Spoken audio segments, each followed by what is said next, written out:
السلام عليكم ورحمة الله وبركاته. إن الحمد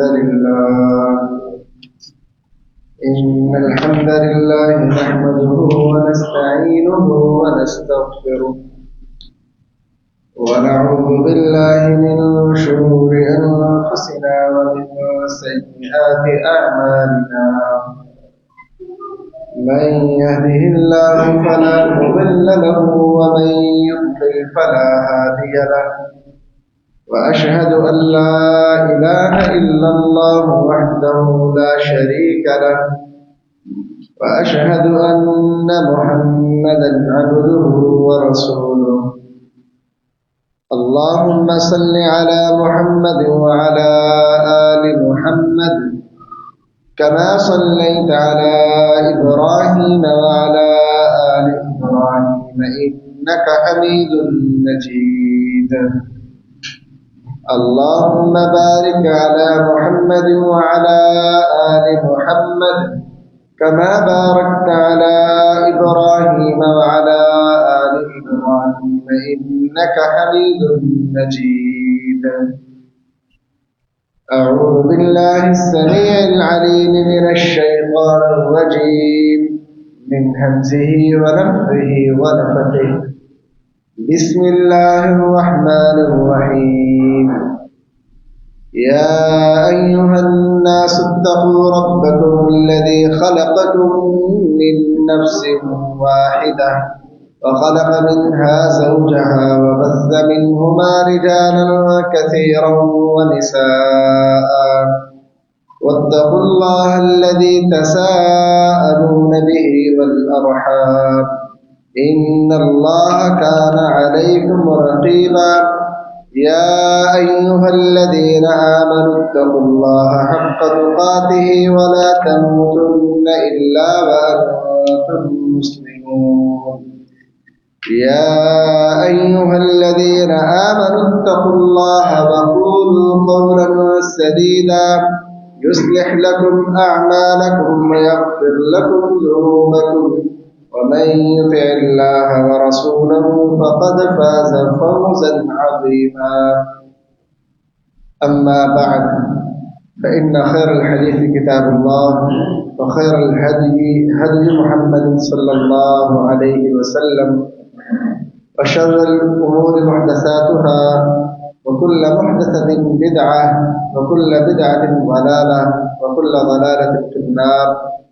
قال الله تعالى في القرآن المجيد: إنما يأمركم بالسوء والفحشاء وأن تقولوا على الله ما لا تعلمون. سوائے اس کے نہیں وہ شیطان تمہیں برائی اور بے حیائی کا حکم دیتا ہے اور اس بات کا کہ تم اللہ پر وہ باتیں کہو کہ جن کا تم علم نہیں رکھتے.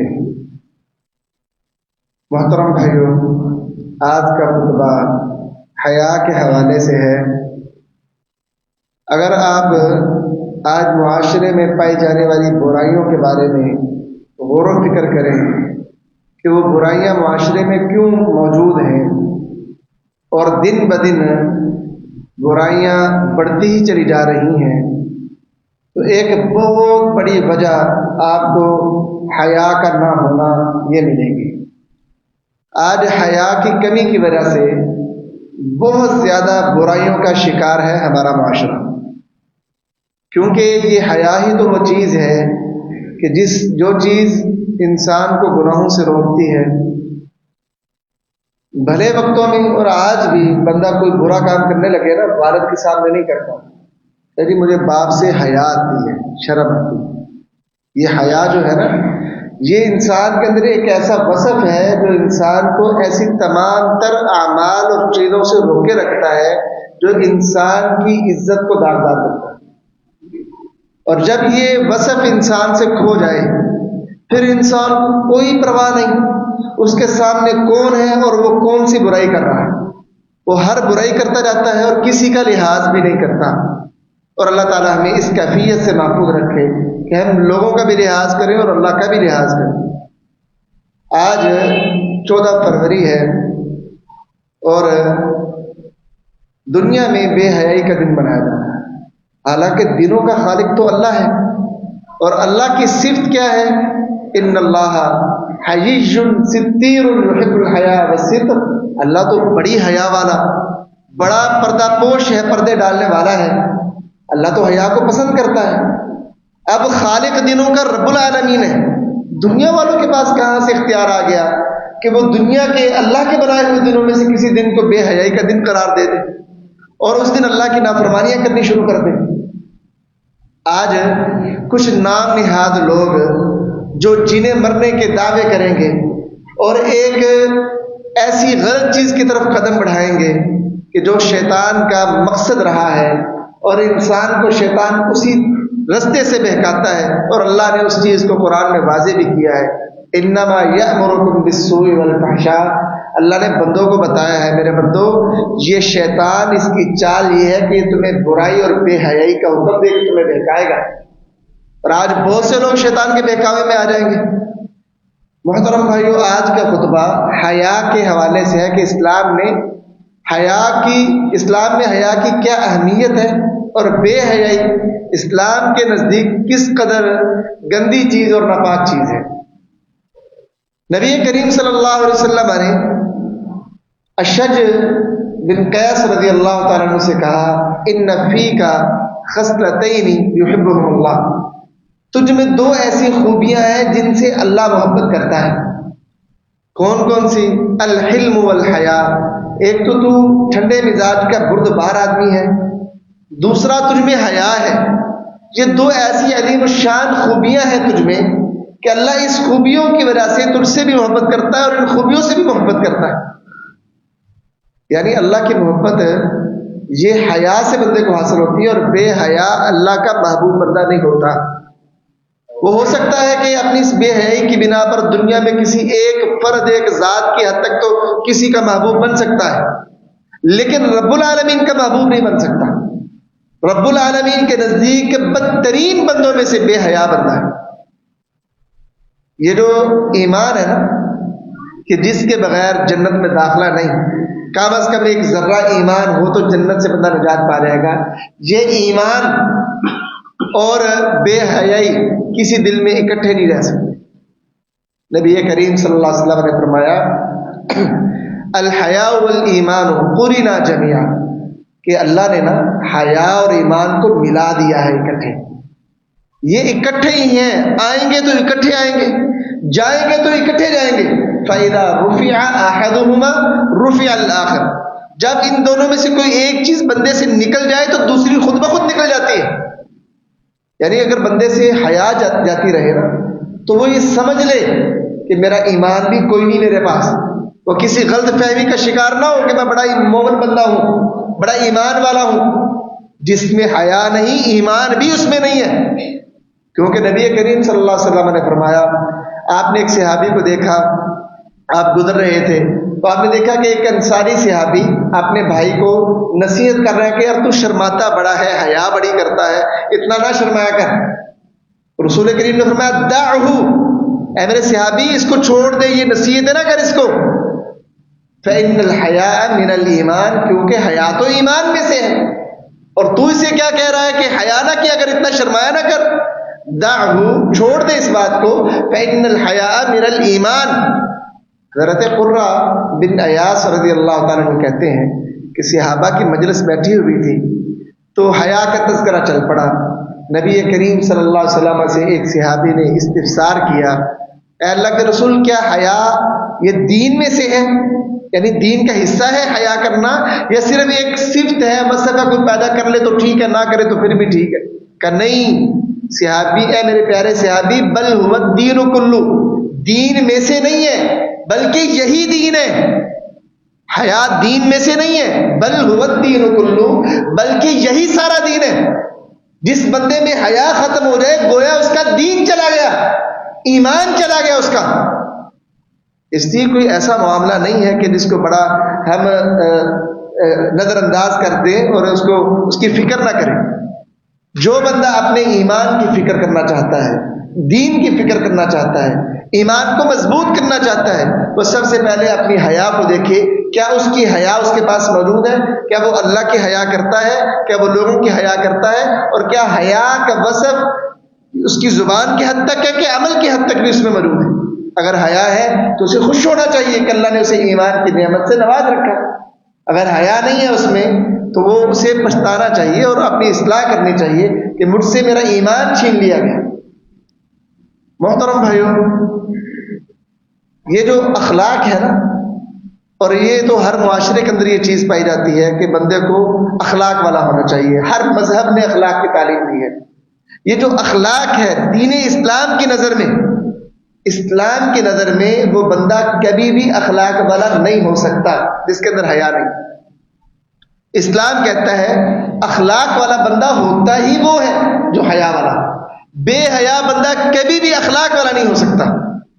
ان لکل دین خلقا، بے شک نبی کریم نے فرمایا کہ بے شک ہر دین کی کچھ اخلاقیات ہیں۔ وخلق الاسلام الحیا، اور اسلام کی اخلاقیات وہ حیا ہے۔ یعنی پورا اخلاق اس کا مطالعہ کرو تو وہ لفظ حیا میں سمو جائے گا۔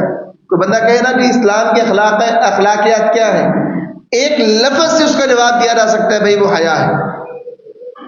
اسلام کے اندر اخلاق والا بندہ وہ ہوگا جس میں حیا ہے، اور جو بے حیا بندہ ہے وہ کبھی بھی اخلاق والا، اچھے اخلاق والا نہیں ہو سکتا۔ اور 3 بندے ایسے ہیں کہ جن کے بارے میں نبی کریم نے فرمایا کہ اللہ پر فرض ہے کہ اللہ ان بندوں کی مدد کرے۔ 3 بندے ایسے ہیں کہ اللہ پر لازم ہے کہ اللہ ان کی مدد کرے۔ ثلاثۃ حق علی اللہ عونہم، 3 بندے ایسے ہیں اللہ پر لازم ہے کہ اللہ ان 3 بندوں کی مدد اور معاونت کرے۔ ان میں سے پہلا بندہ المکاتب الذی یرید الادا، وہ غلام جو اپنے مالک سے لکھ پڑھ کر لے کہ میں اتنے پیسے تجھے دوں گا اور مجھے تو آزاد کر دے گا، اور پھر وہ لکھ پڑھ اس نیت سے کرے کہ میں واقعتاً یہ پیسے دوں گا۔ فرمایا کہ اس غلام کی مدد کرنا اللہ پر لازم ہے۔ دوسرا والناکح، اور نکاح کرنے والا الذی یرید العفاف، جو پاکیزگی کا ارادہ کرتا ہے، حیا چاہتا ہے، اس لیے نکاح کر رہا ہے کہ میں بے حیائی میں نہ پڑوں، اس لیے وہ نکاح کرتا ہے۔ اللہ پر لازم ہے کہ اللہ اس بندے کی مدد کرے۔ یعنی اگر آپ اللہ کی مدد چاہتے ہو نا، پریشان حال ہو، تو حیا وہ ذریعہ ہے جس سے بندے کو اللہ کی مدد حاصل ہوتی ہے، اللہ کا تعاون حاصل ہوتا ہے۔ دین اسلام ہمیں یہ تعلیم دیتا ہے اور سکھاتا ہے کہ جتنے بھی اچھے کام ہیں نا، یہ حیا کے ذریعے سے حاصل کیے جا سکتے ہیں۔ الحیاء کلہ خیر ولا یأتی الا الحیاء لخیر، حیا ساری کی ساری خیر اور بھلائی پر مشتمل ہے، اور حیا بھلائی کو ہی لے کے آتی ہے۔ ایسا نہیں ہوتا کہ حیا والے بندے کے پاس برائی بھی آئے، حیا والے بندے کے پاس ہمیشہ اچھائی اور بھلائی ہی اس کے پاس آتی ہے۔ اور یہ جو کائنات اور معاشرہ ہے نا، اس کا حسن حیا میں ہے۔ بے حیا معاشرہ کبھی حسین نہیں ہوتا، چاہے اس کے کارپٹ روڈ ہوں، بلند و بالا مکان ہوں، بہترین سہولیات ہوں، اگر اس میں بے حیائی موجود ہے نا، اسلام کہتا ہے وہ کوئی عمدہ اور خوبصورت معاشرہ نہیں ہے، بلکہ وہ عیب دار گندا معاشرہ ہے جس کے اندر حیا نہیں ہے۔ اور وہ معاشرہ جس کے اندر کارپٹ روڈ نہیں ہے، بلند و بالا بلڈنگز نہیں ہیں، اور سہولیات کا فقدان ہے، لیکن حیا موجود ہے، اسلام کہتا ہے یہ خوبصورت معاشرہ ہے۔ بھائی روڈ اگر پکے نہیں ہیں تو گزارا ہو سکتا ہے، لیکن اگر بے حیائی آ گئی نا تو وہ آپ کی گھروں کی عزتوں کو بوال کر دے گی۔ مکان موجود ہوں گے لیکن عزتیں غیر محفوظ ہوں گی، مکان موجود ہوں گے لیکن عزتیں غیر محفوظ ہوں گی۔ بڑے بڑے سیکیورٹی سسٹم آپ لگاؤ گے گھروں کی حفاظت کے لیے، لیکن پھر بھی آپ کے گھر میں یہ چور لوگ آپ کی عزتوں کی چوری کر لیں گے۔ لیکن اگر مکان کچے ہوں، دیواری چھوٹی ہوں، روڈ کچے ہوں، حیا موجود ہو، آپ کے گھروں میں عزتیں محفوظ ہیں، کسی کو موقع نہیں ملے گا کہ آپ کی عزتوں کی چوری کر سکے۔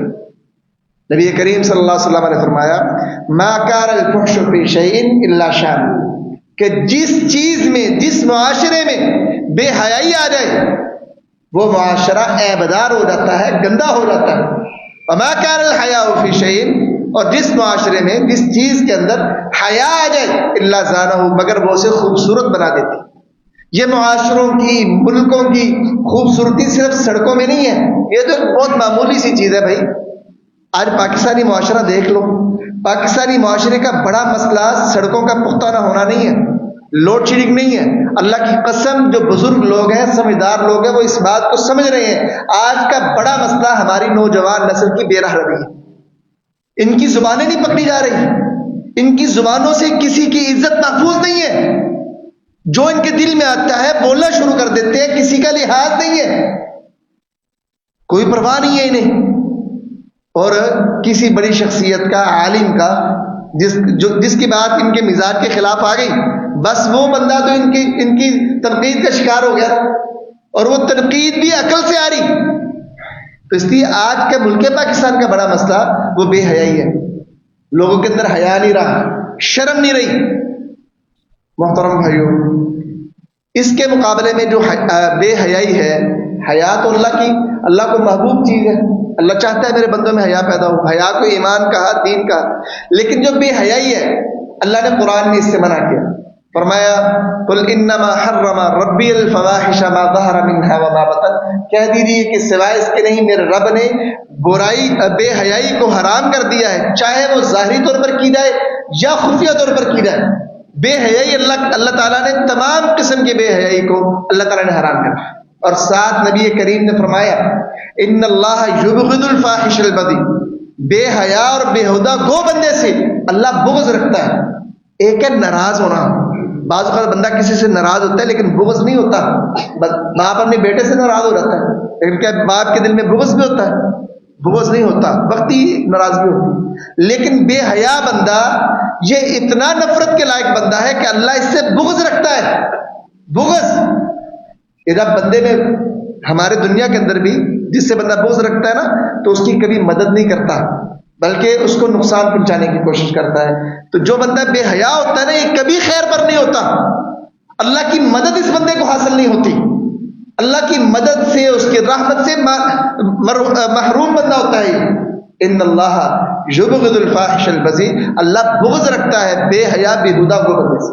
اور نبی کریم نے فرمایا لیس المؤمن بالتعانی ولا اللعانی ولا الفاحش ولا البذی، مومن وہ بندہ ہو ہی نہیں سکتا، ممکن ہی نہیں ہے، جو لانتے بھیجتا ہو لوگوں پہ، تانے دیتا ہو لوگوں کو، بے حیائی کرتا ہو، بےہودہ گوئی کرتا ہو، وہ مومن نہیں ہو سکتا. یہ کوئی میں نہیں کہہ رہا کہ مولوی صاحب تو بڑے سخت مزاج ہیں، ایسے ہی لوگوں کو ایمان سے خارج کیے جا رہے ہیں. یہ امام الانبیاء جناب محمد صلی اللہ علیہ وسلم کی زبان اقدس سے یہ الفاظ نکلے ہیں کہ وہ بندہ مومن نہیں جو بندہ بے حیا ہے، بےہودہ گو ہے، تانے دیتا ہے، لانتے بھیجتا ہے، وہ بندہ مومن نہیں ہے. مومن کے شایان شان نہیں ہے. حیا کے خلاف ہے یہ چیز، لوگوں کو لانتے بھیجنا، لوگوں پر تانے دینا اور بےہودہ باتیں کرنا، بے حیائی کے کام کرنا، یہ حیا کے خلاف ہے. اور جب میں پہلے بتا چکا ہوں، جب بندے میں حیا اٹھ جاتی ہے تو ایمان خود بخود اٹھ جاتا ہے. جب حیا اٹھا لی گئی، ایمان اٹھا لیا گیا، وہ بندہ مومن کیسے رہ سکتا ہے؟ اس لیے نبی کریم صلی اللہ علیہ وسلم نے فرمایا کہ ایسا بندہ قطعاً مومن نہیں ہو سکتا. اور ساتھ یہ بھی فرمایا کہ یہ جو بے حیائی ہے نا، یہ منافقت کی ایک علامت ہے، منافقت کی نشانی ہے، منافقت کی شاخ ہے. نبی صلی اللہ علیہ وسلم نے فرمایا الحیاء والعی شعبتان من الایمان، حیا اور غور و فکر سے بات کرنا، غور کر کے سوچ سمجھ کے بات کرنا، بغیر سوچے سمجھے. جیسے ہماری نوجوان نسل کوئی بات سنی، اچانک ایک رد عمل ذہن میں آیا، فوراً ٹائپ کیا اور کمنٹ کر دی. اب نہیں دیکھنا کہ یہ میری بات ہے کس قدر گھٹیا ہے، دوسرے مسلمان بھائی کو کیا تکلیف پہنچائے گی، بغیر غور و فکر کیے کمنٹ کر دیے. ٹھیک، رسول کریم نے فرمایا حیا اور سوچ سمجھ کر بات کرنا، سوچ سمجھ کر یہ میں کر کیا رہا ہوں، کہہ کیا رہا ہوں. فرمایا یہ دو عمل ایمان کی شاخیں ہیں. والبذاء والبیان شعبتان من النفاق، اور بے حیائی اور بہت باتیں کرنا، بے حیائی اور بغیر سوچے سمجھے بہت باتیں کرنا، یہ منافقت کے دو شعبے ہیں، دو شاخیں ہیں. اس لیے محترم بھائیوں، یہ جو حیا ہے، اگر آپ چاہتے ہو کہ آپ میں ایمان رہے، منافقت نہ آئے. اچھا، آج بحیثیت قوم ہمارا اسٹیٹس بھی بھائی منافقت والا ہی ہے. اگر ہم اپنے ساتھ مخلص ہو کے اپنے آپ پر توجہ کریں تو آپ کو معلوم ہوگا کہ منافقت کی بڑی نشانیاں ہمیں موجود ہیں. وعدے کر کے ہم پورا نہیں کرتے، بات بات پہ جھوٹ ہم بولتے ہیں، عہد کر کے اسے پورا نہیں کرتے، لڑائی ہو تو گالم گلوچ کرتے ہیں. یہ منافقت کی نشانیاں ہیں نا. لیکن کسی کو ہم کہہ دیں بھائی تیرے اندر منافقت کی علامات پائی جا رہی ہیں، تو وہ غصہ ہو جائے گا، تو نے مجھے منافق کہا. ہر بندہ خود سوچے نا کہ یار کیا رسول کریم نے فرمایا منافق کی 4 نشانیاں ہیں. ان میں سے ایک یہ ہے کہ لڑائی ہو تو گالم گلوچ کرتا ہے، بات کرے تو جھوٹ بولتا ہے، وعدہ کرے تو خلاف ورزی کرتا ہے. تو آپ ذرا ان پر غور کر لو، کیا ہم جو لوگوں سے باتیں کرتے ہیں کیا سچی کرتے ہیں کہ جھوٹی کرتے ہیں؟ یہ ایک ٹی وی پہ پروگرام چلتا ہے، اس میں ایک وہ کمیڈین جو پہلے زمانے میں تو کچھ اور تھے، اب دیکھو بے حیائی کو کیا نام دے دیا گیا. وہ کہتا ہے جی میرا والد فوت ہو گیا، لیکن میں عوام کے چہروں پر مسکراہٹ لانے کے لیے میں اسپیشل میری باپ کی میت پڑی ہے گھر پہ اور میں لوگوں کو ہنسانے کے لیے تھیٹر میں آیا، اور لوگ اس پر تالیاں اور اسے داد دے رہے ہیں کہ آپ کتنا عظیم کام کر رہے ہو. یہ ہمارے معاشرے کی حالت ہے کہ جو جھوٹی باتیں کر کے لوگوں کو ہنساتا ہے، اور جس پر رسول کریم نے یہ وعید جاری کی ہے کہ ویل للذی یحدث فیکذب لیضحک به القوم ویل اللہ ثم ویل اللہ. ہلاکت ہے اس بندے کے لیے جو بات کرتا ہے، جھوٹ بولتا ہے اس لیے کہ لوگوں کو اس جھوٹ کے ساتھ ہنسائے. ہلاکت ہے اس بندے کے لیے. وہ ہلاکت والا عمل آج لوگ اس پہ داد دیتے ہیں کہ آپ تو بڑے عظیم بندے ہو، باپ تمہارا گھر میں مرا پڑا ہے اور تم یہاں پہ لوگوں کو ہنسانے کے لیے آئے. عبادت کا درجہ دے دیا گیا ہے اس کو. یہ ہمارے معاشرے کی حالت ہے. اور نبی کریم صلی اللہ علیہ وسلم کے اگر فرامین کو پڑھو، رسول کریم صلی اللہ علیہ وسلم کے فرامین ہمیں بتاتے ہیں یہ منافقت ہے، ایمان نہیں ہے، یہ عبادت نہیں ہے، یہ منافقت ہے، منافقت کی شاخ ہے. یہ بہت باتیں کرنا اور بے حیائی والی باتیں کرنا یہ منافقت ہے، نبی کریم صلی اللہ علیہ وسلم کے فرمان کے اندر. اور یاد رکھو معاشرے میں اسلام کے لانے کے بعد جو معاشرے میں موجود برائیاں ہیں ان سب کی جڑ یہ بے حیائی ہے. جب یہ بے حیائی ختم ہوتی ہے برائیاں معاشرے سے ختم ہوتی ہیں. رسول کریم صلی اللہ علیہ وسلم نے فرمایا ان مما ادرک الناس من کلام النبوۃ الاولى اذا لم تستحی فاصنع ما شئت. فرمایا کہ یہ بات صرف میں نے نہیں کہی، نبی کریم نے فرمایا یہ بات صرف میری نہیں بلکہ لوگوں نے اس بات کو پہلے نبوت کے کلاموں میں بھی پایا ہے، پہلے نبیوں نے بھی یہ بات کہی ہے اور میں بھی یہ کہہ رہا ہوں. یعنی یہ بات، یہ تعلیم پہلے انبیاء نے بھی دی ہے اور میں بھی دے رہا ہوں. اذا لم تستحی فاصنع ما شئت. جب تجھ میں حیا نہ رہے، جب تو شرم نہ کرے تو پھر جو جی میں کر. یہ جو گناہوں کا دروازہ ہے نا، حیا کا دروازہ جب بند ہوتا ہے تو گناہوں کا دروازہ کھلتا ہے. جب تک حیا کا دروازہ کھلا ہوا ہے اور آپ میں حیا موجود ہے گناہوں کا دروازہ نہیں کھلتا. ہاں چھوٹے موٹے گناہ ہو جاتے ہیں لیکن حیا بندے کو مجبور کرتی ہے ان سے دور ہٹنے کے لیے، توبہ کرنے پر مجبور کرتی ہے. دیکھو نا صحابہ میں حیا ہی تھی نا. وہ معاذ بن مالک اسلمی اور وہ ایک عورت کا واقعہ کہ جس عورت نے زنا کر لیا اور معاذ بن مالک اسلمی نے زنا کر لیا.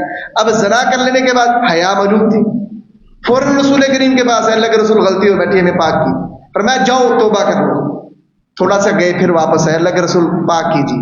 کہا جاؤ، پھر گئے واپس آئے. چوتھی مرتبہ جب دوبارہ آئے نا، اللہ کے رسول پاک کیجیے. بھائی پتہ ہے صحابی کو کہ اس پاکی کا مطلب جان سے ہاتھ دھونا ہے. اللہ کے رسول رجم کر دیں گے مجھے، کیا پتہ ہے جان سے ہاتھ دھونا ہے. لیکن کیا کرے کہ حیا اس میں کہ غلطی ہو گئی ہے ٹھیک ہے، لیکن یہ حیا اس کو مجبور کرتی ہے کہ اس غلطی سے پاک ہو. رسول کریم نے فرمایا کیا آپ نے کوئی نشہ کیا ہے، شراب پی ہے؟ صحابہ نے اس کے تھوڑا سا سونگا تو کہا کہ اللہ کے رسول اس نے نشہ نہیں کیا، رجم کر دیا. اس عورت سے کہا کہ تم جاؤ جب بچہ جن لو تب آنا. 9 مہینے بندے کا دل بدل جاتا ہے نا کہ اولاد ہونے والی ہے تو چلو خیر ہے، اللہ کے رسول نے بھیج دیا تو دوبارہ نہیں جاتی. 9 مہینے بعد بچے کو جنم دیا. اب اس وقت عورت کی کیا غفلت ہوتی ہے، بچے کو اٹھایا رسول کریم کے پاس، اللہ کے رسول بچے کو جنم دے دیا، مجھے میرے گناہ سے پاک کیجیے. یہ حیا ہے. گناہ ہو جانے کے بعد بندے کو ندامت ہوتی ہے، شرمندگی ہوتی ہے. آج ہمارا معاشرہ کیا ہے، گناہ کر لیتے ہیں نا، ایک رات نہیں گزرتی ہم گناہ بھول جاتے ہیں. اس عورت کو 9 مہینے گزرے ہیں، حیا نے سے گناہ نہیں بھولنے دیا. اللہ کے رسول نے کہا جاؤ واپس اس کو دودھ پلاؤ، جب کھانے پینے کے قابل ہو تو لے آؤ. دودھ پلانے پہ کم از کم 1-2 سال کا عرصہ تو لگا ہوگا. پھر آئی اس نے ٹکڑا پکڑا ہوا ہے, اللہ کے رسول مجھے پاک کیجیے اس گناہ سے, یہ بوجھ بہت بڑا ہے, میں اس کو اٹھا نہیں سکتی.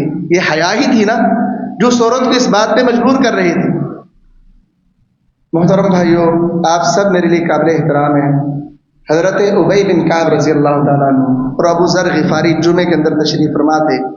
ابو ذر غفاری رضی اللہ تعالیٰ عنہ نے حضرت ابی بن کعب سے اتنا پوچھ لیا کہ اے ابی, یہ سورت جو اللہ کے رسول تلاوت کر رہے ہیں سورہ ملک, یہ نازل کب ہوئی ہے؟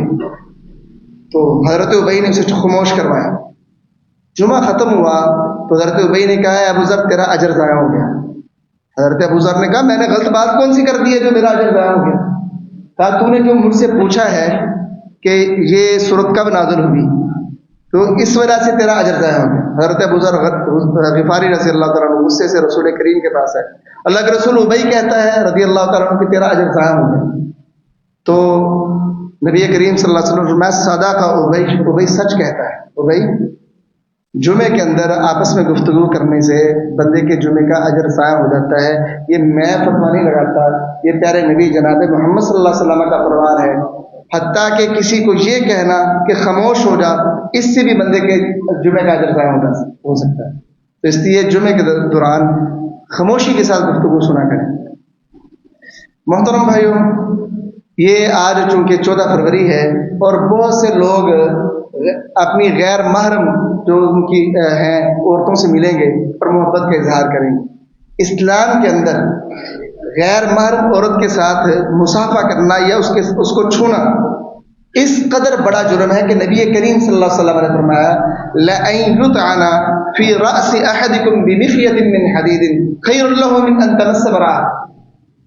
فرمایا کہ کسی بندے کے سر میں لوہے کی کیل ٹھونک دی جائے, یہ اس کے لیے زیادہ بہتر ہے اس بات سے کہ وہ کسی ایسی عورت کو چھوئے جو اس کے لیے حلال نہیں ہے, یعنی اس کی بیوی نہیں ہے, اس کو وہ چھوئے یا محرم نہیں ہے, بہن نہیں ہے, بیٹی نہیں ہے, اس کے علاوہ کسی عورت کو چھوتا ہے تو وہ اس کے لیے بہتر ہے کہ اپنے سر میں اس کے سر میں لوہے کی کیل ٹھونک دی جائے.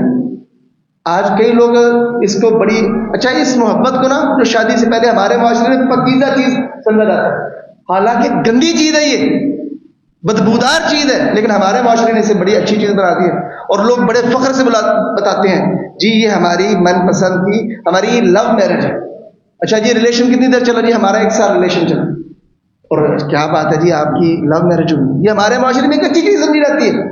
ذہن اس قدر فرسودہ ہو گئے ہیں ہمارے معاشرے میں کہ یہ کچھ سوچتے ہی نہیں کہ بھائی یہ گند بکرا ہے, یہ گندی چیز ہے اور اسلام اس چیز کی قطعاً اجازت نہیں دیتا. بلکہ اسلام تو یہ کہتا ہے کہ لا یخلون رجل بامرأة الا كانت ثالثهما الشیطان, کوئی مرد عورت کے ساتھ تنہائی اختیار نہ کرے ورنہ تیسرا ان کے ساتھ شیطان بیٹھا ہوگا, تیسرا ان کے ساتھ شیطان ہوگا. اسلام کی تو تعلیم یہ ہے. اور پھر ہمارے معاشرے کے اندر یہ برائی, بلکہ اس سے بڑی برائی یہ وجود میں آ گئی, گناہ لوگ کرتے ہیں پھر اس کو تشہیر کرتے ہیں, کوئی ویڈیو ڈال رہا ہے ٹک ٹاک پہ, کوئی سوشل میڈیا پہ. نبی کریم نے فرمایا کل امتی معافۃ للمجاہرین, میری امت ساری کی ساری اللہ اس سے معاف کر دے گا سوائے مجاہرین کو. اور مجاہرین کون ہے؟ جو رات کو گناہ کرتے ہیں, صبح ہوتی ہے تو رات کو اللہ نے ان کے گناہ پہ پردہ ڈال دیا ہوتا ہے, صبح وہ لوگوں سے کہتے ہیں یا فلانو عملت البارحۃ کذا و کذا, میں نے رات کو کل رات یہ کام کیا ہے, حالانکہ اللہ نے اس کے گناہ کو چھپا دیا تھا, اس نے اللہ کے پردے کو خود چاک کر دیا. ایسے بندے کو اللہ معاف نہیں کرے. ایک تو یہ ہمارے اندر گندگی آ گئی نا کہ ہم شادی سے پہلے محبتوں کا اظہار کرتے ہیں, تنہائیاں اختیار کرتے ہیں اور مختلف ہوٹلوں پہ جا کے ڈیٹنگ کرتے ہیں. یہ ہمارے معاشرے میں برائی. اس سے بڑی معاشرے میں برائی یہ آ گئی کہ ہم اس کی تشہیر کر رہے ہیں, اس کو پھیلا رہے ہیں. ان الذين يحبون ان تشيع الفاحشة في الذين امنوا لهم عذاب اليم في الدنيا والاخره. میں وہ لوگ جو مسلمانوں میں, ایمان والوں میں بے حیائی پھیلانا پسند کرتے ہیں, ان کے لیے دنیا میں بھی آخرت میں بھی دردناک عذاب ہوگا. لیکن آج ہمارے معاشرے میں یہ ہو رہا ہے. میں نے یہ ایک کتاب میں پڑھ رہا تھا حیا کے حوالے سے, لکھا تھا کہ کچھ عرصہ قبل جس علاقے میں بندے کی منگنی ہو جاتی ہے نا, منگیتر وہاں پہ ہوتی, لوگ اس علاقے میں شادی سے پہلے جایا نہیں کرتے تھے حیا اور شرم کی وجہ سے. لیکن آج تو یہ حال ہی نہیں ہے, منگنی نکاح سے پہلے ہی ملاقاتیں شروع ہو جاتی. اسلام کے اندر یہ تعلق حرام ہے، اور اتنا بدترین تعلق ہے کہ نبی کریم صلی اللہ علیہ وسلم نے فرمایا کہ معراج کے وقت میں نے ایک گھر دیکھا تندور نما، جس کا دہانہ بند تھا اور نیچے سے وہ کشادہ تھا، اس کے اندر ننگے بے لباس مرد و عورت تھے، تو نیچے سے جب آگ بڑھتی تو اوپر کو آ جاتے، گویا باہر نکلنے والے ہیں، جب آگ ہلکی ہوتی تو نیچے چلے جاتے۔ ایسے ہی ان کے ساتھ ہو رہا تھا۔ میں نے کہا اے جبریل یہ کون ہے؟ فرمایا ہم الزنات، یہ زانی لوگ ہیں، بے حیا لوگ ہیں۔ اس میں یہ اتنی بدترین چیز ہے جو ہمارے معاشرے میں۔ ایک حدیث انشاءاللہ اس کے بعد اپنی بات ختم۔ نبی کریم صلی اللہ علیہ وسلم کے پاس ایک آدمی آیا، کہنے لگا یا رسول اللہ مجھے زنا کی اجازت دیجیے۔ صحابہ کرام سارے اس کی طرف متوجہ ہو گئے، ڈانٹنے لگے، اور اللہ کے بندے کیا کہہ رہے ہیں؟ اللہ کے رسول سے تو کس چیز کی اجازت مانگ رہے ہیں؟ زنا کی۔ رسول کریم بڑے رحیم تھے، شفیق تھے، کہانی قریب ہو رہا، اسے میرے قریب کرو، ادنو من، اسے میرے قریب کرو۔ قریب کیا؟ فرمایا اتحبہ لامک، اے جوان بتا اپنی ماں کے لیے بھی یہ چیز پسند کرتا ہے کہ تیری ماں سے کوئی زنا کرے؟ کہا نہیں اللہ کی قسم، اللہ کے رسول، اللہ مجھے آپ پر فدا کرے، میں تو اپنی ماں کے لیے یہ نہیں پسند کرتا کہ میری ماں کے ساتھ کوئی زنا کرے۔ اور میں کہ ولا الناس یحبونہ لامہاتہم، لوگ بھی پسند نہیں کرتے کہ ان کی ماؤں سے زنا کیا۔ اور میں جوان یہ بتا کیا تو یہ پسند کرتا ہے کہ تیری بیٹی کے ساتھ زنا کیا جائے؟ فرمایا نہیں اللہ کی قسم، اللہ کے رسول مجھے اللہ پر فدا کرے، میں نہیں پسند کرتا میری بیٹی سے زنا کیا۔ تو میں لوگ بھی پسند نہیں کرتے کہ ان کی بیٹیوں سے زنا کیا۔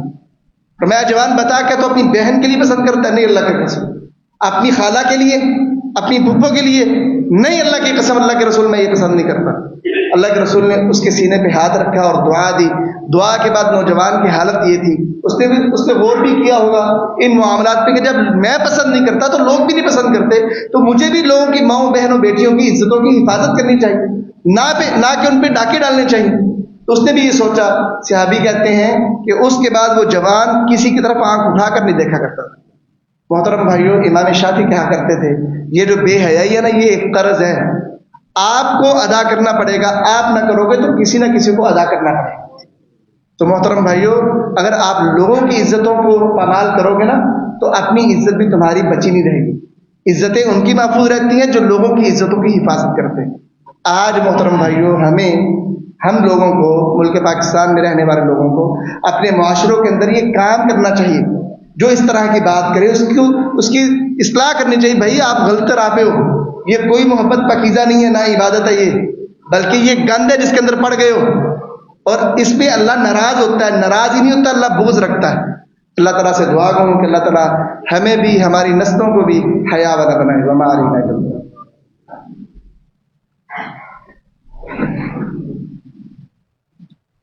إن الحمد لله نحمده ونستعينه ونستغفره ونعوذ بالله من شرور أنفسنا ومن سيئات أعمالنا من يهده الله فلا مضل له ومن يضلل فلا هادي له وأشهد أن لا إله إلا الله وحده لا شريك له وأشهد أن محمدا عبده ورسوله اللهم صل على محمد وعلى آل محمد كما صليت على إبراهيم وعلى آل إبراهيم إنك حميد مجيد اللهم بارك على محمد وعلى آل محمد كما باركت على إبراهيم وعلى آل إبراهيم إنك حميد مجيد۔